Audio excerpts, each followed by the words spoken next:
ये है आपके साम्यक जैन, और ये विजुअली इम्पेयर्ड है। विजुअली इम्पेयर्ड का मतलब क्या होता है कि इनको आंखों से थोड़ा कम दिखाई देता है। ठीक, ज़्यादा समय तो मिल नहीं पाया कि मैं इनके पूरे के पूरे आर्टिकल को पढ़ पाऊँ, क्योंकि आप लोग का क्वेश्चन सेट कर रहा था। लेकिन जितना मैंने इनके बारे में जाना, वहाँ से मुझे जो पता चला वो ये था कि जब ये ग्रेजुएशन में थे और ग्रेजुएशन के फर्स्ट ईयर में थे, तो इनके आंखों की रोशनी चली गई और धीरे धीरे धीरे धीरे जो है इनको पता चला कि मुझे कम दिखाई दे रहा है। वक्त आते सेकंड ईयर में उनके बाद इनके आंखों की रोशनी चली गई और उसके बाद ये देखने के काबिल नहीं रहे, तो विजुअली इम्पेयर्ड कैटेगरी में ये आ जाते हैं। उसके बाद क्या हुआ कि ग्रेजुएशन के बाद इनको एक तरीके से, जब ये लॉकडाउन का समय था, तो लॉकडाउन के समय में जो है वहीं पर इन्होंने अपने अंदर एक कल्पना किया और मन में ठाना कि अब हम जो है सिविल सर्विसेज की प्रिपरेशन करेंगे। और ग्रेजुएशन के दौरान चली गई थी आंखों की रोशनी, फिर भी नहीं मानी हार, और उसके बाद ही इन्होंने ठाना है कि लॉकडाउन में, देखो सेकंड पॉइंट मैंने साफ लिखा हुआ है कि लॉकडाउन के दौरान देखा कि यूपीएससी का सपना। और जिस लॉकडाउन में सोचिए कि पूरे भारत में हर जगह पर सब कुछ बंद था, सभी कोचिंग संस्थान बंद थे, सभी जो है अपने कारोबार को बंद करके घर में बैठे थे और बस अपने समय को गुजार रहे थे, उस लॉकडाउन में इन्होंने एक सपना देखा। और सपना क्या देखा कि इनको यूपीएससी क्लियर करना है, इनको यूपीएससी जो है वो क्लियर करके एक अच्छा सा पोस्ट एक लेना है। उसी लॉकडाउन के सपने में इन्होंने उस सपने को हकीकत में बदलने के लिए पूरी की पूरी मेहनत की। उसके बाद इन्होंने अपने क्लासेस ज्वाइन किए, उसके बाद इन्होंने जो है तैयारी शुरू की। और उसके बाद क्या हुआ, देखो विजुअली इंपेयर्ड है, अब विजुअली इंपेयर्ड है तो जैसे मेरे पास भी क्या होता है, काफ़ी बच्चों का फ़ोन आता है कि सर मुझे एक स्क्राइब की ज़रूरत है, मेरी आंखों से कम दिखाई देता है, या मेरे पास जो है वो हाथ से मैं लिख नहीं पाता हूँ, जैसे सीजीएल का पेपर हो गया, सीएचएसएल का हो गया, एमटीएस का हो गया। तो बहुत बच्चों की मैंने मदद भी की है, काफ़ी ऐसे स्टूडेंट हैं हमारे जो जाकर उनके जगह पर उनका पेपर भी देते हैं।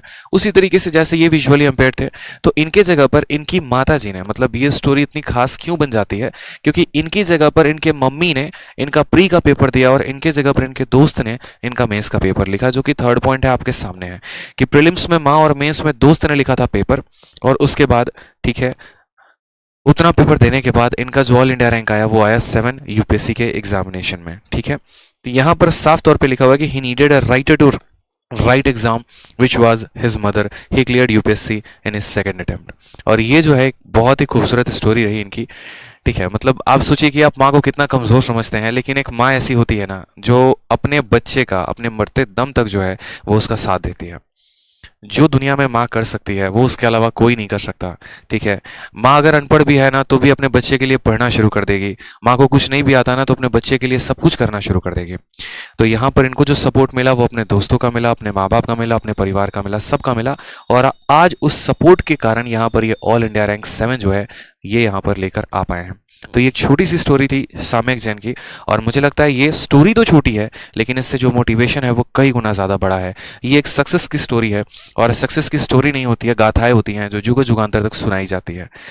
ठीक है, तो एक बात हमेशा आप लोग जान लीजिए कि आप सौम्यक से तो कई गुना ज़्यादा बेहतर हैं अपने फिजिकली रूप के मामले में, लेकिन मेहनत में क्या आप सौम्यक के इतनी आप मेहनत कर पा रहे हैं कि फिजिकली डिसेबल्ड होने के बाद भी, मतलब विजुअली इम्पेयर्ड होने के बाद भी, जिस तरीके से सौम्यक ने पूरे भारत में एक इतिहास रचा, क्या आप उस तरीके से काबिल रखते हैं अपने अंदर? क्या आपके अंदर वो पोटेंशियल है कि आप उस लेवल पर पहुंच पाए? अगर नहीं है तो आप अपने अंदर से सवाल पूछिए कि क्या कमियां हैं मेरे अंदर जिसके कारण मैं इतने मेहनत नहीं कर पा रहा हूँ, क्या कमी है कि मैं अपने आप का बेस्ट अपना नहीं दे पा रहा हूँ। जो भी कमियां हैं उनको सुधारिए। अगर सौम्यक कर सकते हैं तो आप भी कर सकते हैं, अगर सौम्यक पूरे भारत में अपने नाम का परचम लहरा सकते हैं तो आप भी लहरा सकते हैं। इस बात का ध्यान रखिए। कभी भी आप लोग बोलते हैं ना सर मोटिवेशन मोटिवेशन, तो मोटिवेशन आलतू फालतू बातों से मोटिवेशन नहीं आती है। मोटिवेशन आती है और यकीनन आती है ऐसी स्टोरीज से आती है, ऐसे गाथाओं से आती हैं जो हकीकत में ऐसी स्टोरी लिखी जाती है, जो लोग ऐसा बनाते हैं। ठीक है, अगर आपको कुछ सीखना है तो आप सौम्यक से सीखिए, अगर आपको कुछ सीखना है तो आप ईरा सिंघाल से सीखिए। ईरा सिंघाल जो यूपीएससी की ऑल इंडिया रैंक 1 थी, वो भी फिजिकली डिसेबल थी और उन्होंने भी पूरे भारत में इतिहास रचा था।